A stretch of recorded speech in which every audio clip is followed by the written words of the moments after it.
Hello दोस्तों, कैसे हैं आप सब। आज की हमारी कहानी है संस्कार। अगर अच्छी लगे तो चैनल को लाइक, शेयर और सब्सक्राइब करना ना भूलें। रसोई का सारा सामान फिर से इधर उधर रख दिया। कितनी बार बताया, रोली मुझे मुश्किल होती है। लता देवी अपनी बहू पर झल्ला रही थी। माँ, ऐसे सामान रखने से कुछ ज़्यादा जगह हो जाती है। रोली अपनी सफाई देते हुए बोली, मुझे कितनी जगह चाहिए, काम तो अधिकतर मैं ही करती हूँ। उसके लिए मेरी हाथों लगी चीज़ों की जगह बदलने से मैं परेशान होती हूँ। अब मैंने फिर से सब जमा लिया है, अब इधर उधर मत करना। आंखें तरेर कर बहू को हिदायत दे लता देवी अपने कमरे में चली गई। उदास मन से रोली भी अपने कमरे में चली गई।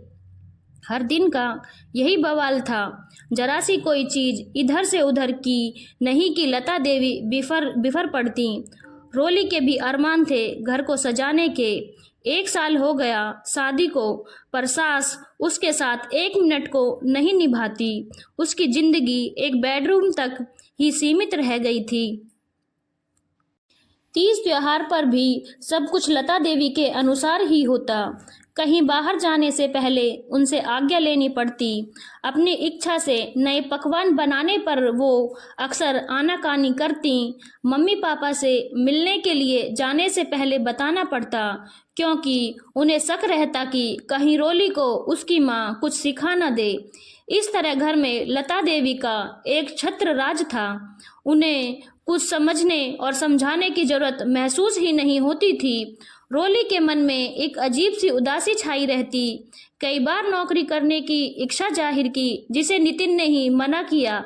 उसके लिए नितिन के अलग विचार थे। नौकरी करने वाली महिलाओं की पिस्ती जिंदगी उसे पसंद नहीं थी। उसे लगता कि महिलाओं को तब तक नौकरी नहीं करनी चाहिए जब तक परिवार पर आर्थिक संकट ना हो। शादी से पहले रोली ने जीन जान लगाकर MBA की पढ़ाई की थी, परंतु नितिन के कारण नौकरी नहीं कर पा रही थी।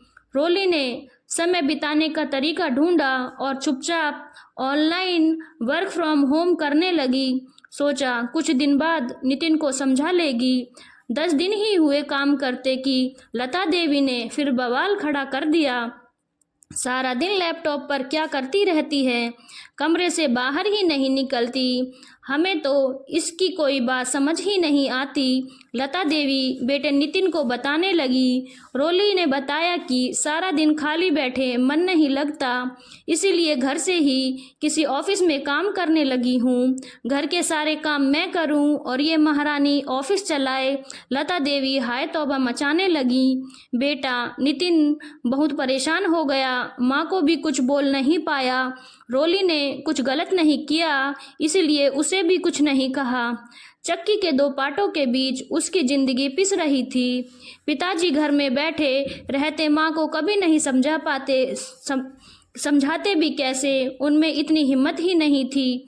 माँ ऊंचे घराने से आई थी। पिता की आर्थिक स्थिति तब तक माँ के पीहर से कम थी। दादाजी के दबाव में दोनों की शादी हुई थी। उन्होंने पिताजी को भी कुछ बोलने ही नहीं दिया।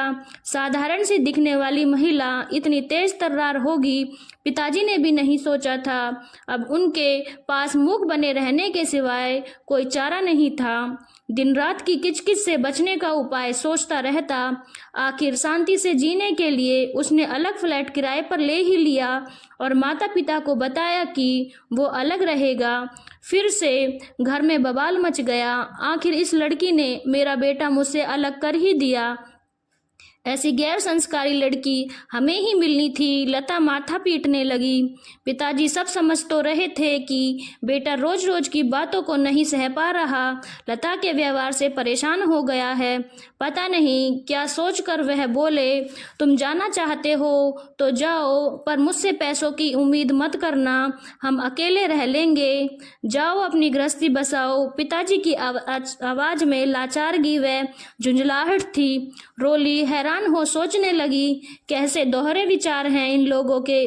पिताजी माँ का साथ दे तो संस्कार, अगर नितिन अलग रहना चाहते हैं तो मुझे कोसा जा रहा है।